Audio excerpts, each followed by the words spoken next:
Bueno, esta semana toca hablar de los libros que leí en el mes de febrero, que fueron un total de 7 libros.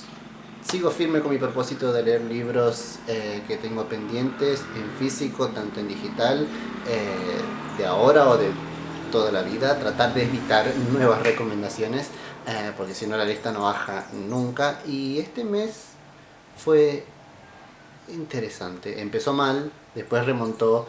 Con esta cuestión de seguir con mi propósito no tuve mucha variedad. Por ejemplo, leí todos autores de afuera nada más.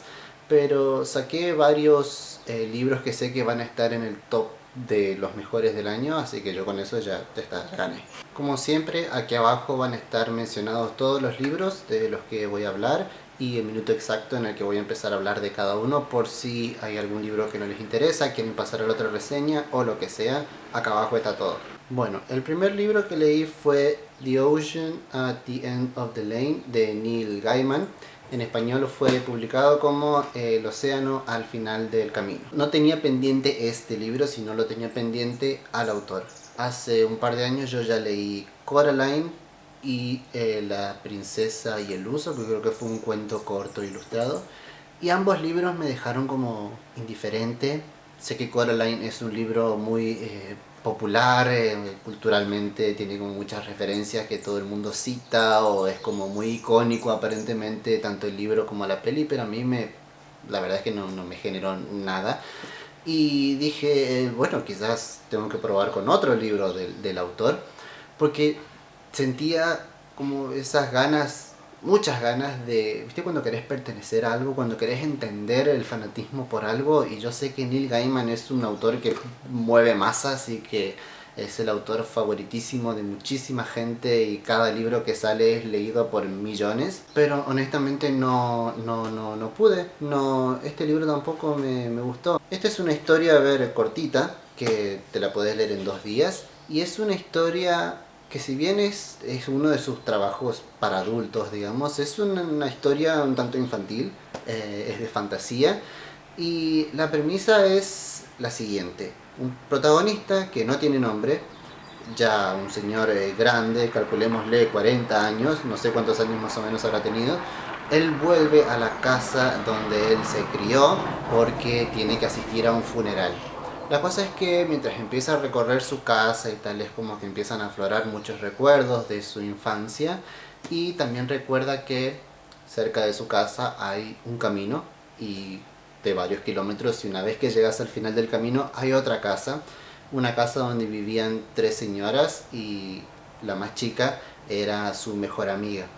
Y él va a esta casa también, la encuentra, es como que a cada paso del camino él va encontrando muchos recuerdos, entonces es como que él decide contar qué es lo que pasó en un momento específico de su niñez, creo que cuando él habrá tenido más o menos 6 7 años, que tiene que ver con las mujeres que vivían ahí en el fondo, al final del camino. Y estas 3 señoras vendrían a ser como una especie de brujas, si se quiere, aunque no son brujas propiamente dichas, pero son señoras excéntricas, peculiares, que tienen habilidades extrañas. Se empiezan a desatar muchos hechos fantásticos, que uno los puede interpretar de una manera u otra. Como está narrado desde la perspectiva que el protagonista tenía cuando era niño, vemos la historia como él la vio. Y es un argumento bastante interesante, tiene muchos elementos fantásticos muy copados, muy imaginativos, pero durante toda la historia yo no podía dejar de pensar que no es que no me gustaba, sino que no me importaba. Es como que decía, uy, sí, esto debe tener una relación, un significado, pero es una historia muy corta que la sentí interminable porque estaba leyendo algo que no me importaba, algo que no me interesaba, algo que no me llamaba la atención, que no me parecía el gran qué, y al mismo tiempo era esta cuestión un poco frustrante, ¿no? De eso, de cuando no te sentís parte, de cuando sos la opinión impopular, por así decirlo. Es un libro que está muy bien escrito, que está muy bien planteado, tiene un argumento bastante interesante, está muy bien narrado también. Neil Gaiman narra todos sus libros y él tiene una voz muy relajante, es impresionante el laburo que hace este tipo, pero sus libros no me importan. Y creo que terminé de asumirlo con este libro. Y les digo que es una cuestión que sobrepasa mi entendimiento. Por ejemplo, este es un libro que en Goodreads tiene 500.000 de calificaciones y tiene una media de 4 estrellas. Y me costó mucho encontrar una donde a alguien no le haya gustado tanto. Y cuando publiqué la foto en Instagram, es impresionante la cantidad de gente que me comentó que este era no solo el libro favorito de Neil Gaiman, sino que era su favorito de toda la vida. Y era como, puta madre. Pero bueno, ¿qué se le va a hacer? No es para mí esta. Cuestiones de la lectura y para gustos colores, supongo. El siguiente libro que leí fue publicado en inglés bajo el título The Silver Linings Playbook de Matthew Quick. Y este libro tuvo 3 traducciones al español. La primera es esta, la que yo leí bajo el título Un final feliz, pero después, varios años después, cuando se filmó la película, salió con 2 traducciones nuevas. Para España se llamó El lado bueno de las cosas y Los juegos del destino para Latinoamérica. Así que lo pueden encontrar con cualquiera de esos 3 libros. Yo leí esta versión porque lo encontré en una tienda de usados. Andás a ver, ya no se debe conseguir más esta edición. Y no es un libro que yo quería leerlo a propósito, digamos, yo quería leer al autor. Yo tenía otros títulos pendientes de él que me recomendaron, gente que confío mucho. Pero bueno, este fue el que me encontré en físico y barato y dije, bueno, lo compro. Además es su primera novela, entonces fue como dije, bueno, un acercamiento al autor desde sus inicios. Bueno, esta novela va sobre Pat, un muchacho de 30 años que vuelve a su casa después de haber estado un par de años en una institución neuropsiquiátrica y está narrada en primera persona. Entonces nosotros estamos adentro de la cabeza de él y él está, bueno, un poquito tocado, ¿no?, de la cabeza. Podemos seguir su flujo de pensamiento, qué es lo que él piensa, qué es donde él cree que está, cuánto tiempo él cree que estuvo allá. Y desde el momento en el que él llega a su casa, él empieza a entrenar mucho, empieza a leer, empieza a cuestionarse muchas cosas de su personalidad, porque son cosas que él quiere cambiar. Porque él en este momento, él cree que está en una especie de periodo de separación con su esposa. Entonces él en este periodo quiere cambiar todos los aspectos malos de él para que cuando él se reencuentre con ella lo vuelva a amar, básicamente. Esa es la premisa básica del libro. Después vamos siguiendo a la familia y cómo va reaccionando ante todas estas cosas y ante datos y hechos o eventos que nosotros todavía no sabemos, pero que vos te das cuenta de que pasó algo grosso antes de que él tenga que irse, que él está constantemente esperando algo que no va a pasar, básicamente, pero él no lo cree. Él tiene un optimismo exacerbadísimo y eso es interesante de leer, ¿no? Pero bueno, ¿qué me pasó con esta historia? Que no me importó tampoco. Era como que los personajes era como que sí, no me importa lo que les pase, qué sé yo. Es como un libro que vos decís, lo leí, ajá, conozco la historia, pero hasta ahí nomás. Es como que los temas que se querían tratar no me importaban. Además, hay algo que también medio que me la bajó un poco, es que el béisbol y toda la cultura del béisbol tiene mucho peso en la historia, en los gustos del protagonista, en la relación que tiene con su papá y con su hermano, y van a los partidos y te hablan de equipos y te hablan de jugadores y te hablan de canciones y te hablan de cosas así que vos decís, qué loco, no me interesa. Pero dentro de todo supongo que es una historia que, no sé, quizás si buscas una historia así como muy light, con toques de humor y con reflexiones no del todo profundas porque no te cambia la vida, pero que aún así tiene su mensaje, tiene su porqué, quizás te guste. A mí no me llamó para nada la atención, honestamente, pero aún así A diferencia de Neil Gaiman, por ejemplo, que con él yo ya me rendí, pero con este autor no. Es como que por lo que me di cuenta, por los títulos que yo tengo pendientes del autor, los que de verdad quería leer en un primer momento, este autor escribe personajes así como bastante exóticos, raros, pintorescos. Quiero ver qué otra cosa hace. Que este fue un primer libro bastante flojo para mí, pero bueno, quiero ver cómo evolucionó, qué escribió después. El siguiente libro que leí fue publicado en inglés bajo el título The Guardian Angel's Journal de Caroline Jess Cook. Yo leí la versión en español, que es Diario de un Ángel, y elegí este libro porque yo anteriormente había leído otro libro de la autora que se llama Mi amigo el demonio, que fue mi favorito en el 2016. En el año en que lo leí fue mi favorito. Bueno, esta es su primera novela, creo, y honestamente la premisa no me llamaba la atención, pero yo quería leer algo más de la autora. Y encontré este libro en físico y lo compré porque era usado. Era como que dije, bueno, voy a confiar en la autora, más allá de que la premisa no sea interesante para mí, pero quizás me sorprenda. Y bueno, este fue el libro que abandoné. A ver, esta historia va sobre una protagonista que ella muere. Muere y del otro lado le dicen que ella se va a convertir en un ángel guardián. Y que la persona a la que fue asignada es ella misma. Es como que va a haber un cambio en la estructura espacio-tiempo y ella va a ser su propio ángel guardián.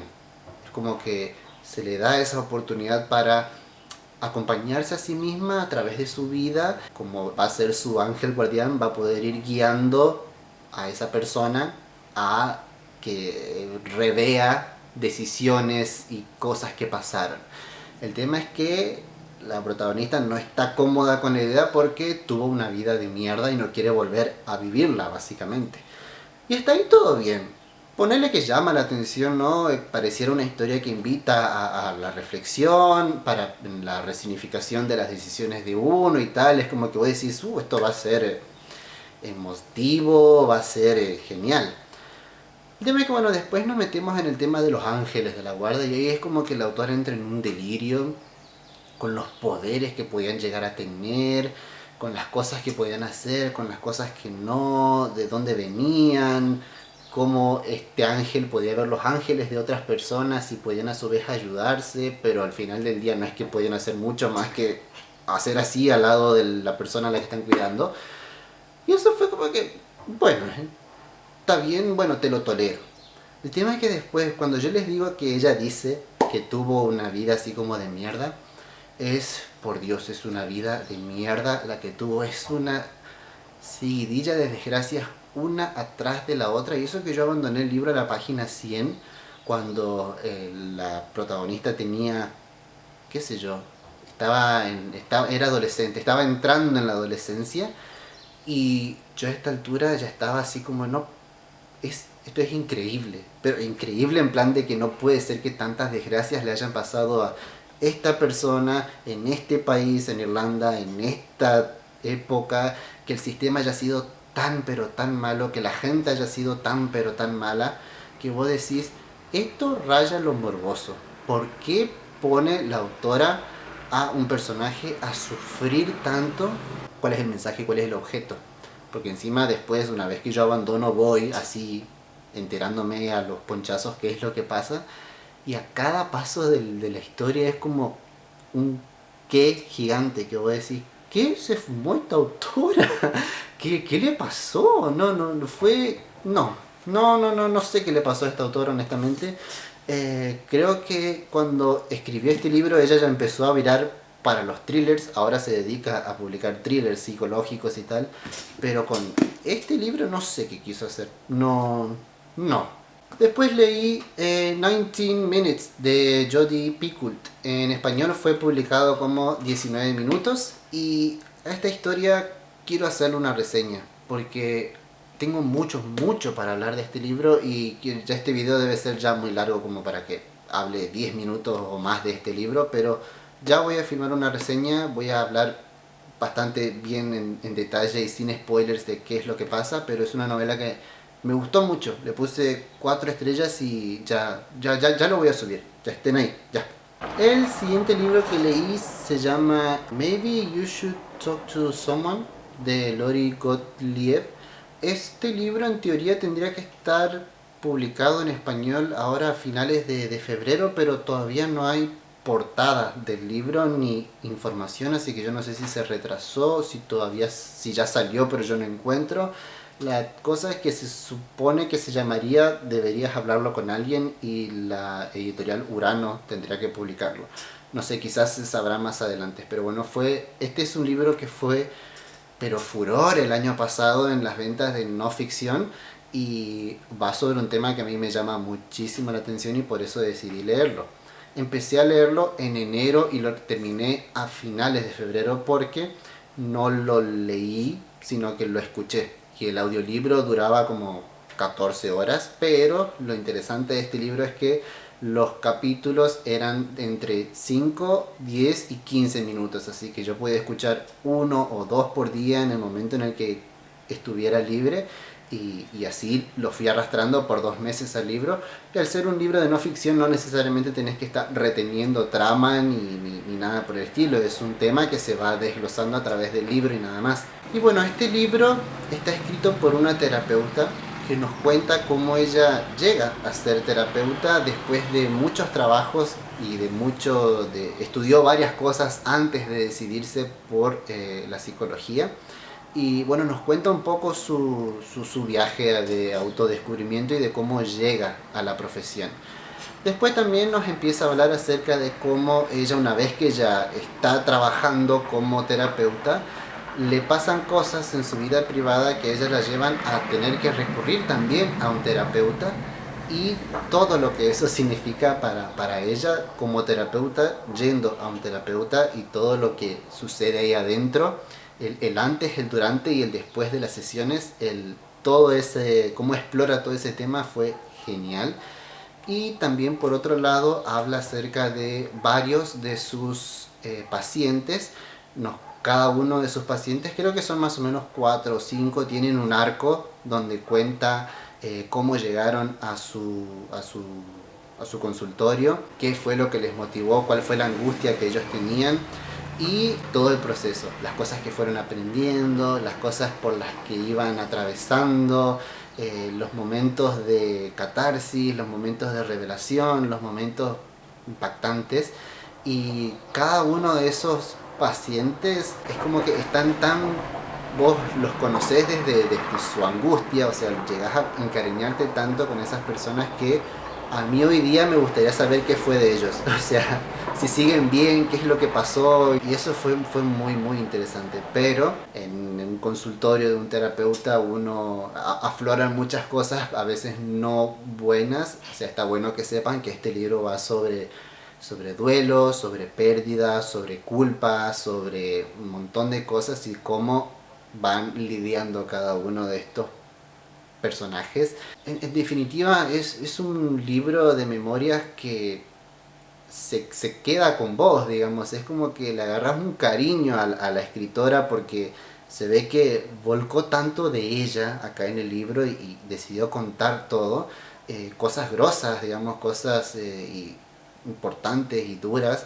Y tiene todo este tono muy optimista porque siempre se habla acerca de cómo se puede transitar estos problemas, cómo llegar a resolverlos, cómo adquirir las herramientas y cómo la terapia puede ayudarte a atravesar todo eso. Y también es un libro de divulgación científica, si se quiere, porque habla de aspectos de la psicología, términos, síndromes y cosas así, y te lo van describiendo, cosa de que vos te enteres de qué es, sin la necesidad de que vos tengas que ser un experto en el tema, sino que es como que es para todos, te cuentan para que vos entiendas, no importa que hayas ido o no a un terapeuta. En fin, la cosa es que a mí el libro me pareció genial, quizás como libro fuera un 4 de 5, pero como yo escuché el audiolibro y me acompañó como por 2 meses y le agarré tal cariño, yo le puse 5 estrellas y para mí va a ir a los mejores del año.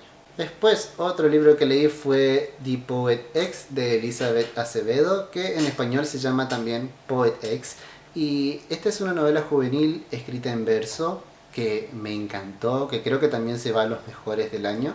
Pero esta novela ya tiene una reseña en el canal, así que les voy a dejar aquí arriba o aquí abajo para que vayan a verla después. Se los recomiendo mucho, vayan y vean la reseña. Es una novela pero que me pareció original, muy emotiva y ya les dije, va a los mejores del año creo.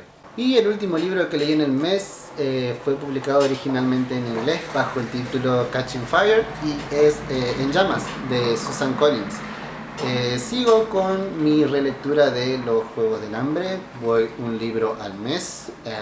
Ahora el mes que viene lo voy a saltear porque voy a tratar de leer libros asiáticos en marzo, pero de momento puedo decirles que fue una muy buena decisión esto de releer los libros. Los estoy disfrutando muchísimo. A este lo leí creo que en 2 días y medio. Fue un poquito más lento que el primer libro, pero porque la historia ya va virando para otro lado.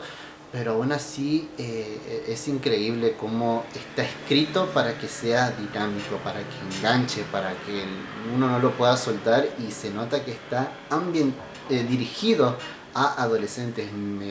La verdad es que me encanta. Fue una muy buena decisión releer estos libros.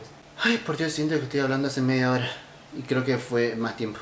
Hasta acá los libros que leí en el mes de febrero. Espero que les haya resultado interesante y que se hayan apuntado unos cuantos. Los estoy leyendo en los comentarios y nos vemos la semana que viene en otro video. Chao.